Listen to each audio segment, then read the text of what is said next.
Ready start. हमारे समय का सबसे बड़ा संकट यह है कि हम अपनी जड़ों से कटते हुए आधुनिकता और प्रगति की चकाचौंध में अपनी पहचान खोते चले जा रहे हैं। यह त्रासदी केवल व्यक्ति स्तर पर नहीं, समाज और राष्ट्र स्तर पर भी दिखाई देती है। एक तरफ तकनीक, शिक्षा, राजनीति और भौतिकता का विस्तार हो रहा है, तो दूसरी तरफ संस्कृत, परंपरा और मूल्य बिखरते जा रहे हैं। ऐसा लगता है कि यह पहचान खोने का दौर है, जहां व्यक्ति अपने भीतर से खाली होता जा रहा है और समाज अपनी आत्मा से। शिक्षा का उद्देश्य केवल रोजगार पाना या रोटी रोजगार की गारंटी भर नहीं है। शिक्षा का मूल्य स्वरूप व्यक्ति में विवेक, संवेदनशीलता, सृजनशीलता और आत्मविश्वास जगाना होता है। लेकिन आज शिक्षा अब केवल अंक, डिग्री और पैकेज का पर्याय बनकर रह गई है। विद्यालयों और विश्वविद्यालयों से निकलने वाले छात्र किसी मशीन की तरह प्रशिक्षित तो हो रहे हैं, पर उनमें मनुष्यता घटती जा रही है। वे अपनी जमीन, अपने गांव, अपनी संस्कृति से अनजान रह जाते हैं। उनकी सोच उपभोक्तावाद से संचालित होती है। दुर्भाग्य यह है कि आज शिक्षा व्यक्ति को उपभोक्ता तो बना रही है, संस्कारवान नागरिक नहीं। शिक्षा के द्वारा नैतिकता और चरित्र का विकास होना चाहिए, लेकिन हो रहा है उल्टा। यह एक विसंगति है। तर्कशास्त्र का एक शब्द है विपर्यय, यानी विपरीत ज्ञान।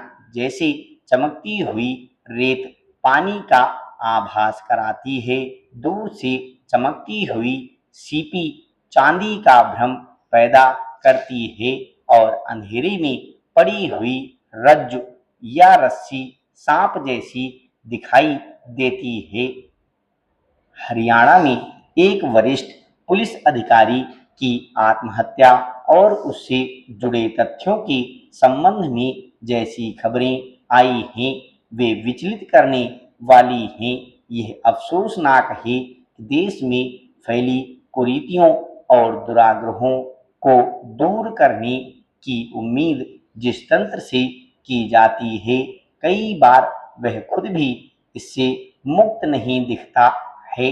गौरतलब है, हरियाणा में भारतीय पुलिस सेवा के एक वरिष्ठ अधिकारी वाई पूरन कुमार ने कुछ वरिष्ठ अधिकारियों की ओर से लगातार असहनीय उत्पीड़न से तंग आकर आत्महत्या कर ली।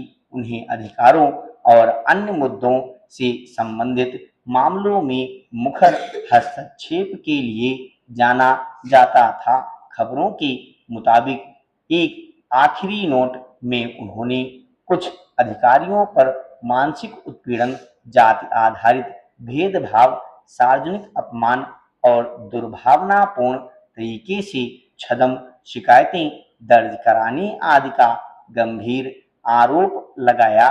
भारतीय पुलिस सेवा के तहत अपने पद पर काम करते हुए किसी उच्च अधिकारी के सामने भी अगर आत्महत्या की नौबत आती है, तो यह हर स्तर पर चिंता की बात होनी चाहिए।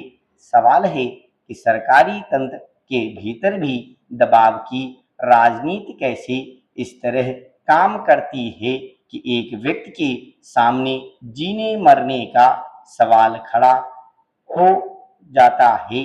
सही है कि हमारे समाज में आज भी समाज के हाशिए के तबकों के खिलाफ बहुस्तरीय भेदभाव और उत्पीड़न की जड़ें गहरी दिखाई देती हैं और कमजोर पृष्ठभूमि के लोग कई बार इसका सामना नहीं कर पाते। लेकिन उम्मीद की जाती है कि पद, प्रभाव या आर्थिक हैसियत में सक्षम होने के बाद किसी व्यक्ति के खिलाफ सार्वजनिक अपमान, अत्याचार या जाति आधारित भेदभाव करना आसान नहीं होता।